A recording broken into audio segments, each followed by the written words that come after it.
दोस्तों सबको राम राम। रुपया रूट्स चैनल पे आपका स्वागत है। आज का जो हमारा टॉपिक है वो है म्यूचुअल फंड के ऊपर। इससे पहले म्यूचुअल फंड के ऊपर मैं एक वीडियो ऑलरेडी अपलोड किया था मैंने यूट्यूब के ऊपर। उसमें कुछ क्वालिटी इशू की वजह से सेम वीडियो मैं दोबारा डाल रहा हूँ, प्लस इसमें ताकि आपको जो कंटेंट है वो क्लियर दिखाई दे। उसमें थोड़ी क्लियरिटी का इशू था, ठीक है। इस वजह से मेरे को वीडियो दोबारा अपलोड करनी पड़ रही है।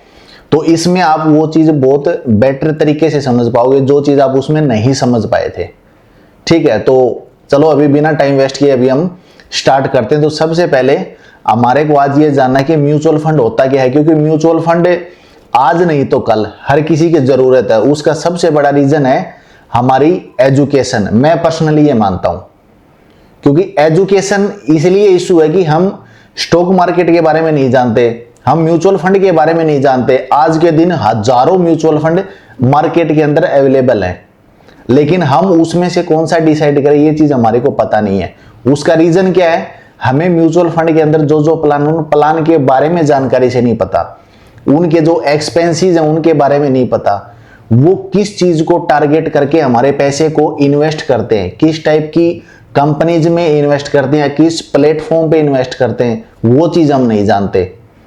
ये चीज जानना उतना ही जरूरी है जितना जरूरी आपको पैसा कमाना जरूरी है। आप जितनी मेहनत करके पैसा कमाते हो उससे कहीं ज्यादा मेहनत करके आपको वो पैसा इन्वेस्ट करना चाहिए, ठीक है। तो उस चीज में म्यूचुअल फंड के बारे में एकदम बेसिक से लेके एडवांस तक, मतलब जीरो से लेके लास्ट तक मैं आपको पूरा कंप्लीट नॉलेज देने वाला हूं। इसके सेम वीक, इसी वीक में मैं इसके सारे पार्ट ऑलरेडी इस YouTube चैनल के ऊपर मैं अपलोड कर दूंगा। इसका आप कंप्लीटली अगर आपने सारे वीडियो देख लिए तो आपको म्यूचुअल फंड के अंदर कौन से प्लान में इन्वेस्ट करना चाहिए, कितने साल का आपका टारगेट है, भाई मेरे को इतने साल के अंदर इतना पैसा, इतना कॉर्पस आपको प्रिपेयर करना, आपको तैयार करना है। तो उसके लिए आपको रिस्क के हिसाब से कौन से म्यूचुअल फंड आपको डिसाइड करना चाहिए जिसमें आप पैसा डालना चाहते हो, जिसमें आप पैसा बनाना चाहते हो। अगर आपको रास्ता पता लग जाए कि इस रास्ते पे चले गए मेरे को, मेरी जो कैपिटल है वो इतनी ज्यादा ग्रोथ करेगी, तो चलो बिना देरी के अभी हम वीडियो स्टार्ट करते हैं। सबसे पहले हम ये जानते हैं कि म्यूचुअल फंड होता क्या है। म्यूचुअल फंड के अंदर कोई भी रिटेल इन्वेस्टर, आप जैसे और हम जैसे कोई भी लोग उसके अंदर पैसा डालते हैं, वो जो टोटल कैपिटल है उसको बोलते हैं AUM, ठीक है, एसेट अंडर मैनेजमेंट। उस पैसे को मैनेज कौन करता है, एक फंड मैनेजर होता है जो उस म्यूचुअल फंड के द्वारा डिसाइड किया जाता है, जिसका जो काम है वही होता है आपका जो पैसा है उसको मैनेज करना, ठीक है। हमारा सबका जो AUM है उस पैसे को मैनेज करना, किस चीज को ध्यान में रखते हुए, हर म्यूचुअल फंड का एक बेंचमार्क होता है। बेंचमार्क क्या होता है, एक मानक होता है, एक इकाई होता है जिससे आप उस म्यूचुअल फंड का रिटर्न कैलकुलेट करते हो। वो कैसे कैलकुलेट करते हैं वो मैं आपको इसमें बताता हूं। आपको क्या करना है, किसी भी म्यूचुअल फंड में आप इन्वेस्ट करते हो तो सबसे पहला क्वेश्चन आपके लिए ये है कि आपको सबसे पहले उसका बेंचमार्क देखना है कि इस म्यूचुअल फंड का बेंचमार्क क्या है। उससे ही आप ये पता लगा पाओगे कि आपका जो रिटर्न है एक्चुअल में उस बेंचमार्क के अनुसार आया है कि नहीं आया, उसके हिसाब से आपका जो रिटर्न है वो बना है कि नहीं बना। आप सिर्फ ये देखते हो कि आपने 2000 रुपए इन्वेस्ट किए, आपका रिटर्न 3000 हो गया, बस आप संतुष्ट हो गए, लेकिन आपको ये नहीं पता होता कि क्या वो बेंचमार्क से कम है। अगर बेंचमार्क से कम परफॉर्म आपका म्यूचुअल फंड कर रहा है तो मेरी आपसे रिक्वेस्ट है कि आपको आपका म्यूचुअल फंड चेंज करने की जरूरत है। सभी फंड्स प्रॉपर और बढ़िया रिटर्न नहीं देते, ठीक है। तो ये चीज आपको सबसे पहले समझनी चाहिए, देखनी चाहिए, ठीक है। तो अभी हम स्टार्ट करते हैं म्यूचुअल फंड का। जैसे मैं बता रहा हूं म्यूचुअल फंड के अंदर क्या होता है, हमारा सबका कैपिटल मिला के होता है, उसको बोलते हैं AUM, एसेट अंडर मैनेजमेंट। उसको मैनेज करता है एक फंड मैनेजर, ठीक है, जैसा कि आप स्क्रीन पे देख पा रहे हो। म्यूचुअल फंड में आगे बढ़ने से पहले इस चैप्टर के अंदर हमें यह जानना है कि म्यूचुअल फंड के जो प्लान है वो दो कौन से प्लान होते हैं जिनके थ्रू हम म्यूचुअल फंड में पैसा लगाते हैं, ठीक है। तो इसमें सबसे पहला प्लान होता है रेगुलर प्लान, दूसरा होता है डायरेक्ट प्लान, ठीक है। अब रेगुलर प्लान और डायरेक्ट प्लान, इसमें फर्क क्या होता है, हमें कौन सा डिसाइड करना चाहिए। अब इसके अंदर मैं दोनों का डिफरेंस बताता हूं। रेगुलर प्लान में क्या होता है, आप जिस म्यूचुअल फंड में पैसा लगा रहे हो, अगर वो प्लान उसका रेगुलर है तो मतलब क्या है, उसके अंदर एक ब्रोकर का इन्वॉल्वमेंट है, ठीक है, एक डिस्ट्रीब्यूटर का इन्वॉल्वमेंट है। मतलब अगर आप उसमें पैसा डाल रहे हो तो वो पैसा डायरेक्ट एएमसी कंपनी में नहीं जा रहा, मतलब asset management company mutual fund company होती है, ठीक है। म्यूचुअल फंड कंपनी दो प्रकार की होती है, एएमसी और पीएमएस। एएमसी कंपनियां वो कंपनियां होती है जिसके अंदर हम और आप जैसे लोग इन्वेस्टमेंट करते हैं, और पीएमएस कंपनी वो कंपनी होती है जिसके अंदर मिनिमम इन्वेस्टमेंट 25 लाख रुपए या उससे ज्यादा का किया जाता है, ठीक है। तो हमारा जो इन्वेस्टमेंट है वो नॉर्मली उससे कम का होता है। तो हम यहाँ पे जिस भी जो म्यूचुअल फंड का जो टॉपिक है इसे हम बात करेंगे सिर्फ और सिर्फ एएमसी म्यूचुअल फंड कंपनीज की हम बात करने वाले हैं, ठीक है।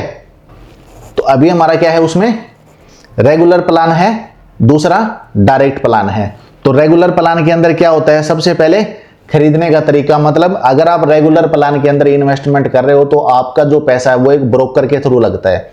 मतलब सबसे पहले आपका पैसा ब्रोकर के पास जाएगा, ब्रोकर के पास जाने के बाद में वो पैसा कहां जाएगा, एएमसी कंपनी के अंदर, ठीक है। तो आपका जो चार्जेज है, कुछ चार्ज आपको ब्रोकर को भी देना पड़ेगा, कुछ चार्ज आप कंपनी को भी दे रहे हो, तो आपका जो एक्सपेंस रेशियो है वो बढ़ जाएगा, आपका एक्सपेंस रेशियो ज्यादा होगा।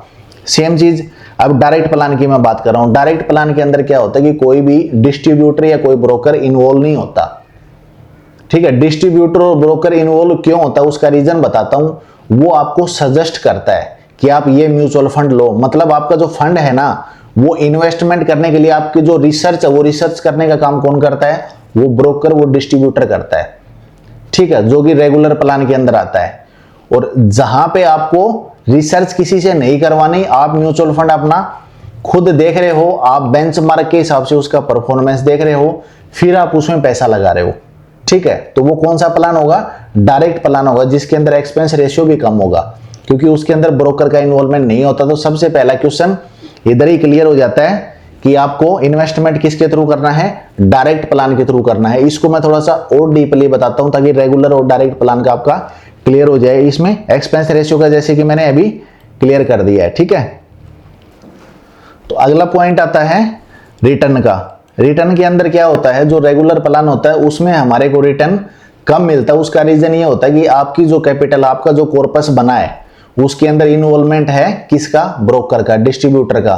तो जब भी आप पैसा उसमें इन्वेस्ट करोगे या निकालोगे तो कुछ परसेंटेज आप जो ब्रोकर को देते हो वो पैसा आपका एक तरह से माइनस हो गया। तो आपका डायरेक्ट प्लान की तुलना में रेगुलर प्लान में रिटर्न ऑटोमेटिक कम हो गया क्योंकि वो पैसा आपका कुछ ब्रोकर ने रख लिया, ठीक है, उसका कमीशन ब्रोकर को मिल जाता है। तो डायरेक्ट प्लान के अंदर पूरा पैसा सीधा म्यूचुअल फंड कंपनी के अंदर लगता है, इसके अंदर कोई बीच में किसी का कोई इन्वॉल्वमेंट नहीं होता। तो वहां आपका रिटर्न ऑटोमेटिक इंक्रीज होकर आपको मिलेगा, ठीक है, आपको अच्छा रिटर्न मिलेगा।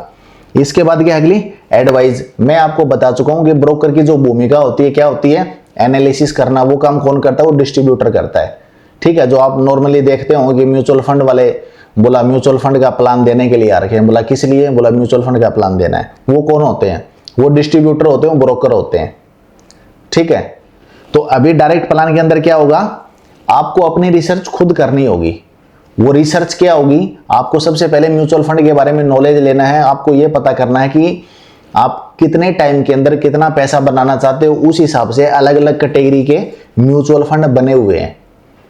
तो इस हिसाब से अगर आप चीजें समझ के इन्वेस्टमेंट करोगे तो आपका जो एम है, जिस माइंडसेट के साथ में आप पैसा लगा रहे हो, वो माइंडसेट के हिसाब से आप पैसा कमा पाओगे, पैसा बना पाओगे म्यूचुअल फंड के अंदर, ठीक है। तो अगला पॉइंट है, जैसे इसमें बता रखा है कि ये उन इन्वेस्टर के लिए है जिनको पर्सनली एडवाइस की जरूरत होती है, ठीक है, रेगुलर प्लान। और डायरेक्ट प्लान उनके लिए है जिनको एडवाइस की जरूरत नहीं होती।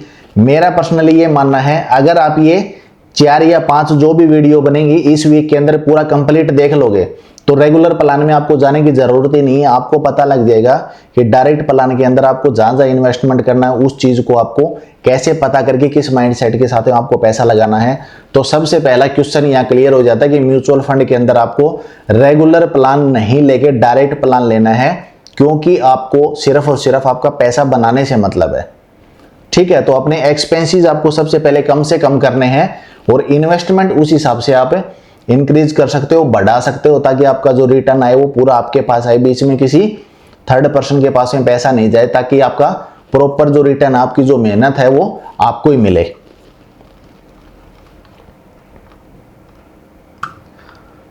ठीक है, इसमें लंबी अवधि के लिए इफेक्ट वो मैं आपको बता दिया कि रिटर्न आपका रेगुलर प्लान में कम होगा, डायरेक्ट में ज्यादा होगा।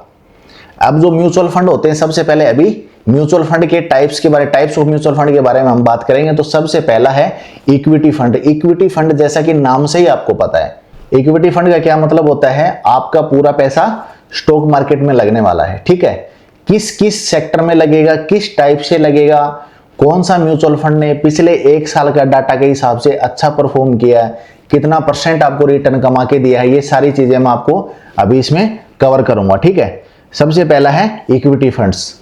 इक्विटी फंड्स के भी सब टाइप हैं, ये म्यूचुअल फंड का एक टाइप है इक्विटी फंड्स। अब इक्विटी फंड्स के कितने टाइप के जो म्यूचुअल फंड है उनके बारे में आपको बता रहा हूं। सबसे पहला आ गया लार्ज कैप फंड, उसके बाद आ गया mid cap fund, small cap fund, multi cap funds, flexi cap funds, sectoral thematic funds. इसके अंदर एक नाम और ऐड में करूंगा जो मैंने इसमें लिखा नहीं है, उसका नाम होता है स्मार्ट बीटा इंडेक्स।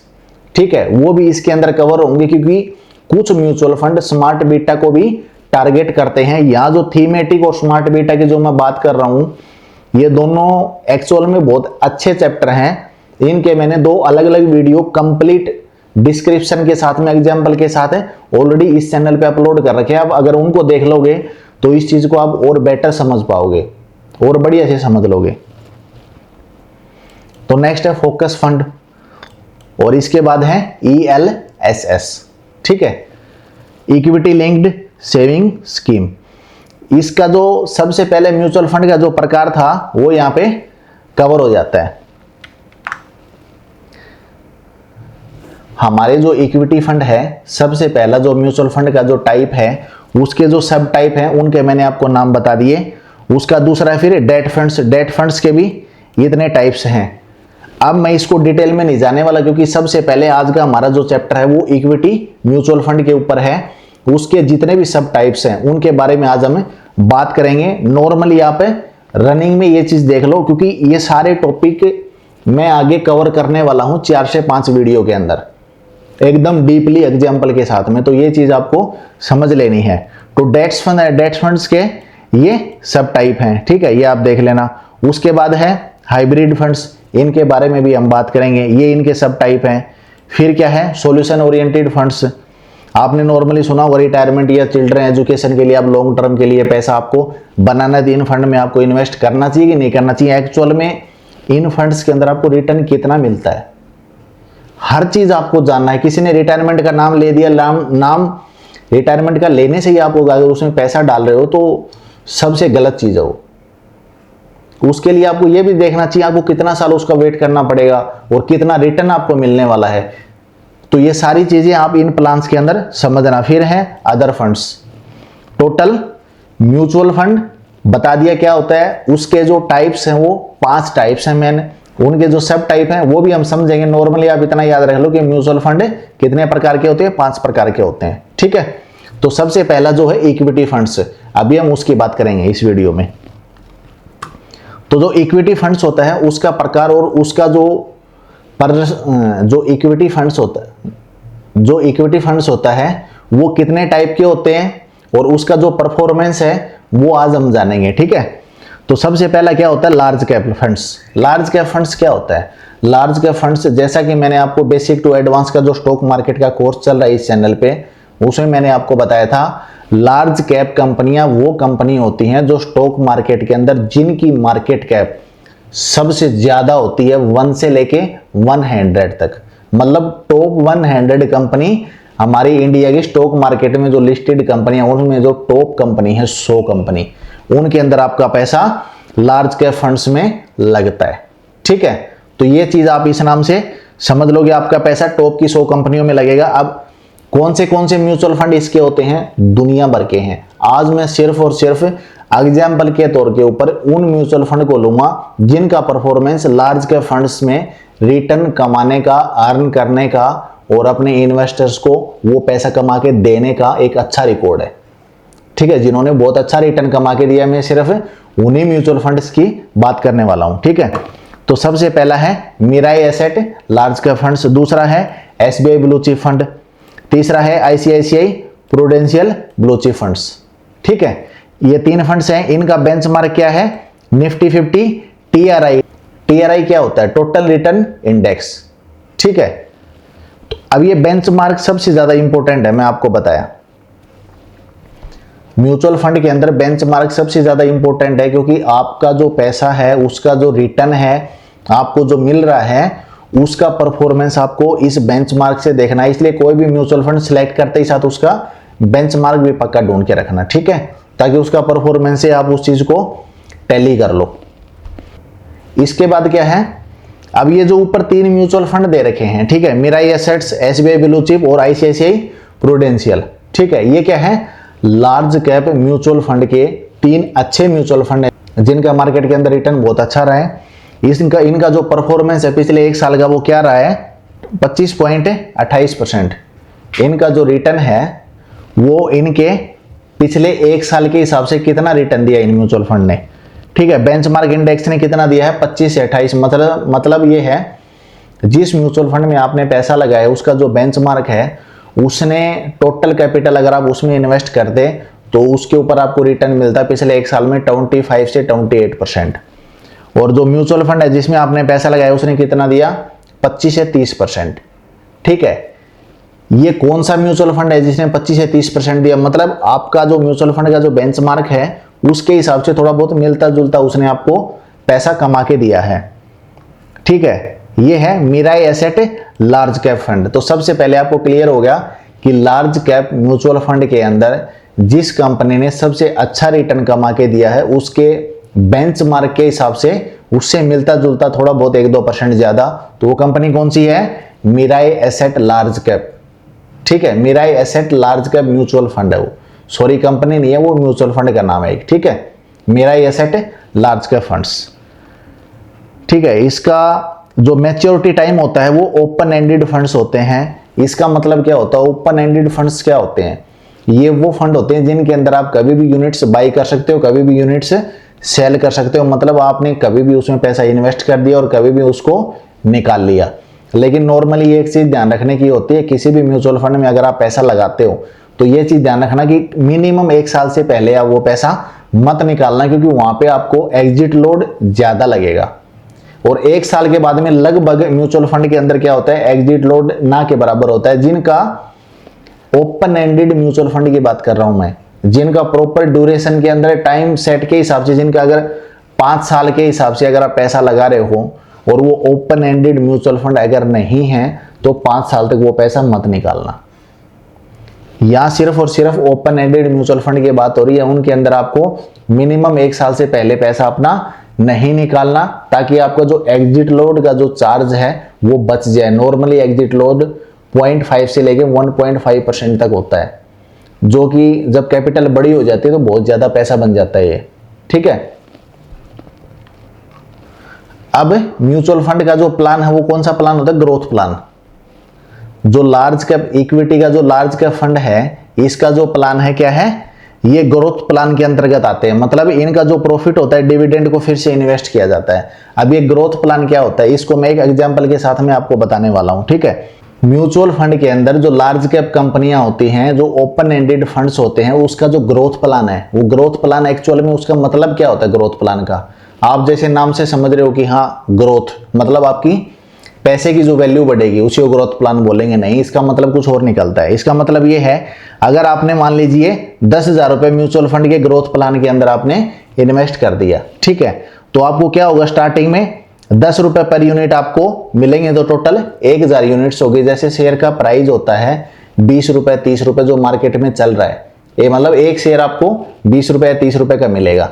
सेम चीज म्यूचुअल फंड में होता है, उसकी जो एनएवी का जो प्राइस है, मतलब आपको जो प्राइस उसका है उसी प्राइस के अंदर आपको वो एनएवी मिलने वाली है। जैसे अगर किसी म्यूचुअल फंड की एनएवी 10 रुपए है तो आपको एक जो यूनिट है वो कितने की मिलेगी?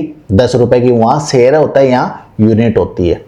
तो टोटल अगर आपने 10,000 रुपए लगाए तो 10 रुपए अगर उसकी पर यूनिट एनएवी है तो टोटल कितनी हो जाएंगी? 1000 यूनिट्स। ठीक है, अब 1 साल के बाद में अगर आपके फंड ने बहुत अच्छा परफॉर्मेंस दिया है तो आपका इस म्यूचुअल फंड के अंदर ग्रोथ प्लान के अंदर क्या होता है, जो पैसा आपने इन्वेस्ट किया था उस पैसे के अंदर जो म्यूचुअल फंड ने आपको पैसा कमा के दिया वो पैसा दोबारा इन्वेस्ट हो जाएगा। उससे क्या होगा, जो एनएवी का प्राइस नॉर्मली आप मान के चलो पहले 10 रुपए था, ठीक है, आपकी जो इन्वेस्टमेंट वैल्यू कितनी थी 10,000, अभी इन्वेस्टमेंट वैल्यू अगर उसमें 12,000 दिखा रही है तो आप ये समझ लेना कि जो एनएवी पहले 10 रुपए की जो थी वो आज 12 रुपए हो गई है। ठीक है, मतलब आपका जो एनएवी का प्राइस बढ़ेगा प्लस इन्वेस्टमेंट जो वैल्यू है वो इंक्रीज हो जाएगी, लेकिन यूनिट्स आपकी सेम रहेंगी। ये ग्रोथ प्लान के अंदर होता है। ठीक है, ये एग्जांपल के साथ में आप स्क्रीन पे देख सकते हो, इस चीज को पढ़ के आप समझ लेना। ठीक है, अब यहां बात आती है डिविडेंड प्लान की। इसमें क्या होता है, आपने इस फंड के अंदर निवेश किया है तो आपको डिविडेंड सीधे आपके बैंक अकाउंट में मिल जाता है और फंड की एनएवी डिविडेंड की राशि के बराबर गिर जाती है। ये मतलब होता है ग्रोथ प्लान का पहले एग्जांपल था, ये डिविडेंड प्लान ये अलग होता है ग्रोथ प्लान से। डिविडेंड प्लान के अंदर क्या होता है, नॉर्मली अगर आपको लगता है कि मैं पैसा इन्वेस्ट कर रहा हूं, उस पैसे से जो प्रॉफिट बनेगा वो प्रॉफिट आपके अकाउंट में आ जाए, आप ऐसा चाहते हो तो आपको म्यूचुअल फंड का डिविडेंड प्लान डिसाइड करना है उसके लिए। ठीक है, डिविडेंड प्लान ही आपको सेलेक्ट करना है। उसमें क्या होगा, जो रिटर्न आपका इन्वेस्ट किया हुआ पैसा से म्यूचुअल फंड कमा के देगा वो आपके डायरेक्ट अकाउंट में आ जाएगा। अब उससे आपका जो इन्वेस्टमेंट है उसमें कैसे रिफ्लेक्ट करेगा, आपकी एनएवी जिस टाइप से उसके अंदर अगर 10,000 का इन्वेस्टमेंट 12,000 का होगा तो एनएवी 10 रुपए से 12 रुपए होगी थी। सेम इसी में अगर वही 10,000 का 12,000 रुपए आपको अगर रिटर्न कमा के दिया, मतलब 2,000 रुपए आपको रिटर्न मिला तो 2,000 रुपए आपके अकाउंट में आ जाएगा। ठीक है, और आपकी एनएवी का प्राइस कितना हो जाएगा, जहां पहले 10 रुपए था वहां आपका अभी 8 रुपए हो जाएगा। ठीक है, तो यहां पे डिविडेंड का मतलब यही होता है। तो इसलिए नॉर्मली एक क्वेश्चन यहां और क्लियर हो जाता है साथ के साथ, कभी भी आपको पैसा इन्वेस्ट करना है डिविडेंड प्लान में इन्वेस्ट नहीं करना, हमेशा ग्रोथ प्लान में इन्वेस्ट करना है, वहां पे आपको कंपाउंडिंग का फायदा मिलेगा।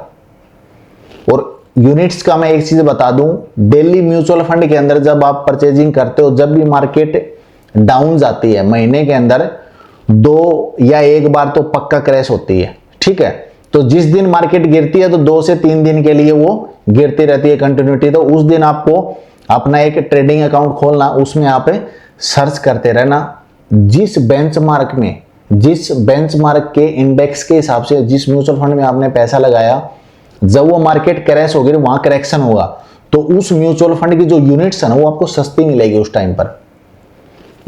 अगर ये इस चीज के हिसाब से अगर आप रिटर्न कमाओगे तो नॉर्मली जो एसआईपी से आप पैसा कमा रहे हो म्यूचुअल फंड में, उससे आप डबल से 3 गुना पैसा कमा सकते हो इस स्ट्रेटेजी से अगर आप चलोगे तो। कौन सी स्ट्रेटेजी, जिस म्यूचुअल फंड में आपने पैसा लगाया सबसे पहले देखना वो म्यूचुअल फंड है किस बेंचमार्क इंडेक्स के अंतर्गत आता है वो।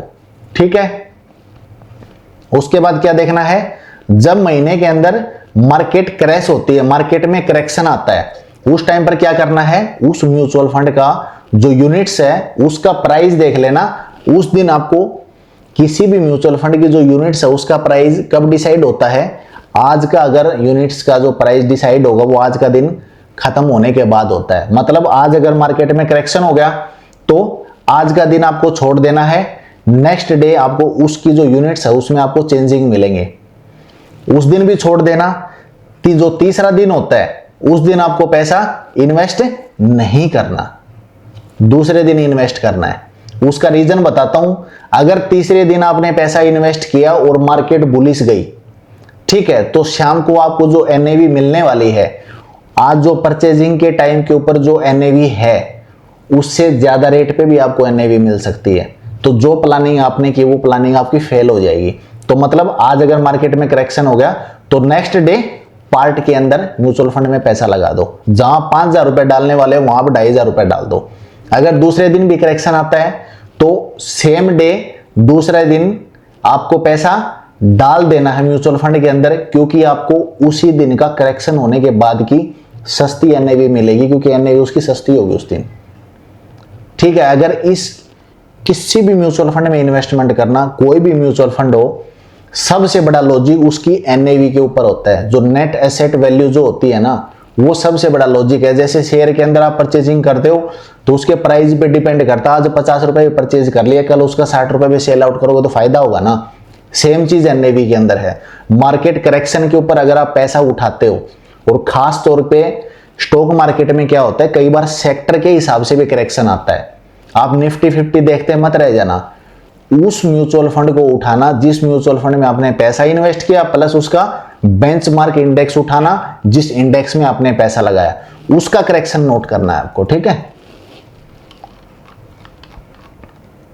तो यहां पे क्या होता है ग्रोथ प्लान के अंदर, जैसा कि मैंने आपको बताया, फंड से होने वाला कोई भी मुनाफा निवेशक को न देकर वापस फंड के अंदर इन्वेस्ट कर दिया जाता है, ठीक है। आपकी एनएवी का और इन्वेस्टमेंट अमाउंट बढ़ जाएगा, आपकी यूनिट्स सेम रहेगी ग्रोथ प्लान में।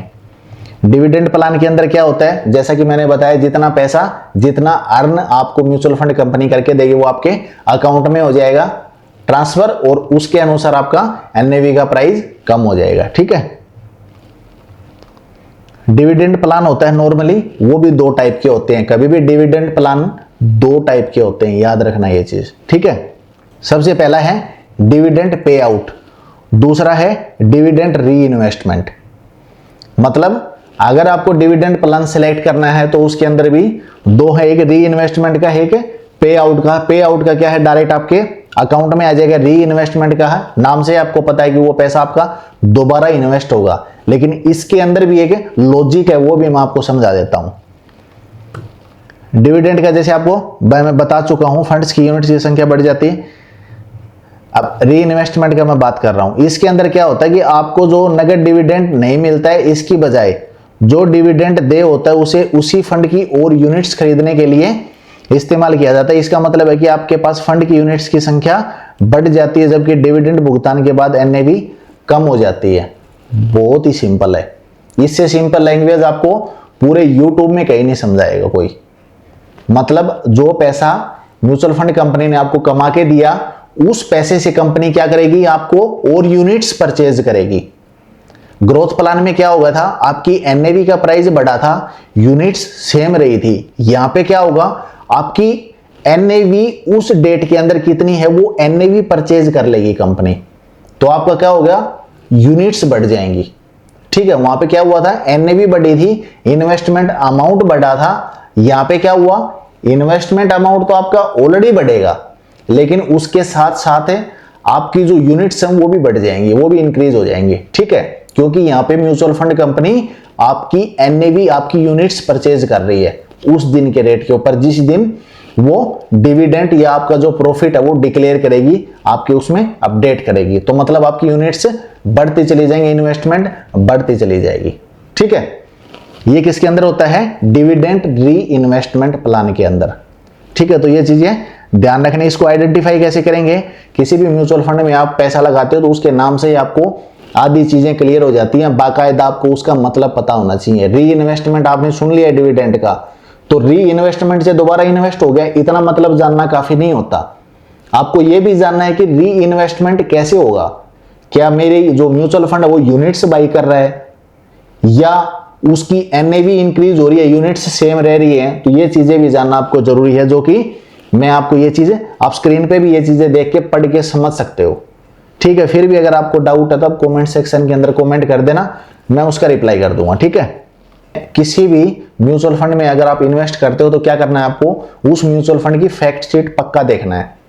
अब ये फैक्ट शीट क्या होती है, फैक्ट शीट किसी भी म्यूचुअल फंड की पूरी हिस्ट्री होती है उसके अंदर। मतलब उसमें एक्सपेंसेस क्या होंगे, आपके जो चार्ज है वो क्या लगने वाले हैं, एग्जिट लोड क्या लगने वाला है, क्या आपको इनकम टैक्स में छूट मिलेगी, क्या नहीं मिलेगी, उसके अंदर जो भी उसका जो बेंचमार्क इंडेक्स है, सबसे मेन इंपॉर्टेंट, उसका बेंचमार्क इंडेक्स भी फैक्ट शीट के अंदर दिया होता है, ठीक है। तो ये सारी चीजें पक्का पढ़ना है। जिस टाइप से स्टॉक मार्केट के अंदर किसी शेयर के अंदर आप बाइंग सेलिंग करने से पहले शॉर्ट टर्म के लिए टेक्निकल एनालिसिस, लॉन्ग टर्म के लिए फंडामेंटल आप देखते हो, ठीक है। उसी हिसाब से म्यूचुअल फंड में आपको इन्वेस्टमेंट के लिए क्या करना है, सबसे पहले उसकी फैक्ट शीट देखना है। आप बोलोगे, आप मेरे को क्वेश्चन करोगे कि सर बोला ये म्यूचुअल फंड में इन्वेस्ट करना चाह रहा हूं, इसका मैं जो बेंचमार्क इंडेक्स है वो कहां से पता करूं? तो मेरा रिप्लाई ये होगा कि आप उसकी फैक्ट शीट के अंदर उसका बेंचमार्क इंडेक्स देख सकते हो। ठीक है, एक्सपेंस रेशियो उसमें देख सकते हो। तो नॉर्मली एक्सपेंस रेशियो 1.5 कोशिश करना कि 1 से कम रहे एक्सपेंस रेशियो। ठीक है, तो ये चीज आप ध्यान रखना इन्वेस्टमेंट करने से पहले म्यूचुअल फंड में। जैसा कि मैं आपको ये चीज बता दिया, नॉर्मली 0.7 से 1.5 तक होता है डायरेक्ट प्लान के अंदर। डायरेक्ट प्लान के अंदर एक्सपेंस रेशियो ऑलरेडी बहुत कम होता है रेगुलर प्लान की तुलना में। 2 क्वेश्चन क्लियर हो गए। सबसे पहले कौन सा प्लान लेना है तो ये मेरा पर्सनल नजरिया है, मैं आपको बोल नहीं रहा कि आप वही लो। मुझे जो अच्छा लग रहा है मैं वो बता रहा हूं, मुझे डायरेक्ट प्लान अच्छा लगता है। दूसरा मैंने आपको बता दिया मैं 2 में इन्वेस्ट कर सकता हूं, या तो ग्रोथ प्लान में तो मैं करूंगा ही करूंगा, प्लस डिविडेंड री इन्वेस्टमेंट वाले प्लान में भी मैं इन्वेस्टमेंट कर सकता हूं। डिविडेंड वाले प्लान में बिल्कुल नहीं करूंगा, क्योंकि उससे कोई माइंडसेट नहीं बनता। जो पैसा कमाया वो आपके अकाउंट में अगर आपने खर्च कर दिया तो फिर इन्वेस्टमेंट का मतलब क्या हुआ? कोई फायदा ही नहीं हुआ उसका फिर। ठीक है, 1 साल का मैंने आपको बता दिया। किसी भी म्यूचुअल फंड में डायरेक्टली आप पैसा इन्वेस्ट करने के बाद में 1 साल से पहले वो पैसा मत निकालना, नहीं तो उसके ऊपर एग्जिट लोड लगेगा। वो पैसा आपको सेव करना है, 1 साल के लिए आप वो पैसा इन्वेस्ट करके भूल जाना। अब किस माइंडसेट से आपको लार्ज कैप कंपनी के अंदर आपको इन्वेस्टमेंट करना है, वो माइंडसेट आपको मैं बताता हूं। आपको रिस्क अगर आप कम लेना चाह रहे हो तो आपको किस में जाना है? Large cap growth mutual fund में। ठीक है, अगर आपको स्टेबिलिटी चाहिए और एक लगभग एवरेज रिटर्न चाहिए, एवरेज मतलब इतना भी कम नहीं है, बैंक से तो कहीं ज्यादा डबल रिटर्न आपको मिलेगा, तो आपको रिस्क फैक्टर भी यहां काम करता है। एक आपको स्टेबल रिटर्न भी आपको मिलेगा यहां पे। अगर आप सबसे फर्स्ट टाइम अगर आप मार्केट में इन्वेस्टमेंट कर रहे हो, सॉरी म्यूचुअल फंड में अगर आप इन्वेस्टमेंट कर रहे हो, तो आपको सबसे पहले लार्ज कैप म्यूचुअल फंड्स के अंदर इन्वेस्टमेंट करना है, क्योंकि वहां पे रिस्क और म्यूचुअल फंड्स की तुलना में कम होता है। अगर आपकी एज कम है, सर्विस अभी कम हुई है, या आप हो सकता है कोई सिविल में जॉब करते हो या जॉब नहीं भी करते हुए हो, तो नॉर्मली सबसे पहले आपको लार्ज कैप फंड्स आपको डिसाइड करने चाहिए। उसमें आपको अपना इन्वेस्टमेंट थोड़ा थोड़ा करके डालना चाहिए, सीखना चाहिए। सबसे पहले म्यूचुअल फंड में जानकारी लेने के बाद, उसकी फैक्ट शीट देखने के बाद, तो मैं आपको नॉर्मली ये चीज बता दिया कि लार्ज कैप म्यूचुअल फंड्स में इन्वेस्ट करने का सबसे पहला टारगेट 3 से 5 साल का होगा। ग्रोथ प्लान में आपको इन्वेस्टमेंट करना है। 3 उसके अंदर क्राइटेरिया बता दिए, डिविडेंड का बता दिया, डिविडेंड री इन्वेस्टमेंट का बता दिया, और ग्रोथ प्लान का बता दिया। तीनों का मतलब मैंने आपको बता दिया। एक में आपकी ग्रोथ प्लान में एनएवी बढ़ेगी प्लस इन्वेस्टमेंट आपका अमाउंट बढ़ेगा और आपकी यूनिट्स सेम रहेगी। ठीक है, उसके बाद डिविडेंड के अंदर क्या होगा? आपकी एनएवी कम हो जाएगी, और डिविडेंड री इन्वेस्टमेंट में क्या होगा? आपकी यूनिट्स का जो क्वांटिटी है वो बढ़ जाएगी, प्लस आपका इन्वेस्टमेंट का जो अमाउंट है वो भी बढ़ जाएगा। ठीक है, तो ये चीजें यहाँ पे सीखने की है। तो आज का फर्स्ट टॉपिक यही समाप्त होता है। इक्विटी म्यूचुअल फंड का जो लार्ज कैप म्यूचुअल फंड्स हैं उनमें मैंने टॉप 3 म्यूचुअल फंड बता दिए, तीनों का रिटर्न बता दिया, बेंचमार्क उसकी फैक्ट शीट में मिल जाएगा। तो ये चैप्टर आज मैं इधर ही खत्म करता हूं। इसके बाद में दूसरा चैप्टर अब मैं सेम वीक के अंदर दोबारा वीडियो अपलोड कर दूंगा। तब तक आप ये चीज देखें 1 या 2 बार। अगर आपको नहीं समझ में आता है तो पढ़ भी लो, सुन भी लो, तो बेटर समझ पाओगे। फिर भी डाउट है तो कमेंट सेक्शन के अंदर कमेंट कर देना। ठीक है, तो ये वीडियो अगर आपको अच्छी लगी हो तो चैनल को लाइक करो, शेयर करो, सब्सक्राइब करो। अगर आपको और कोई नए टॉपिक के ऊपर आपके माइंड में है, मेरे को आप सुझाव देना चाहते हो, दे सकते हो। मैं उसके ऊपर वीडियो बना के चैनल पे अपलोड कर दूंगा। ठीक है, तो इसी के साथ सबको राम राम, जय हिंद, जय भारत।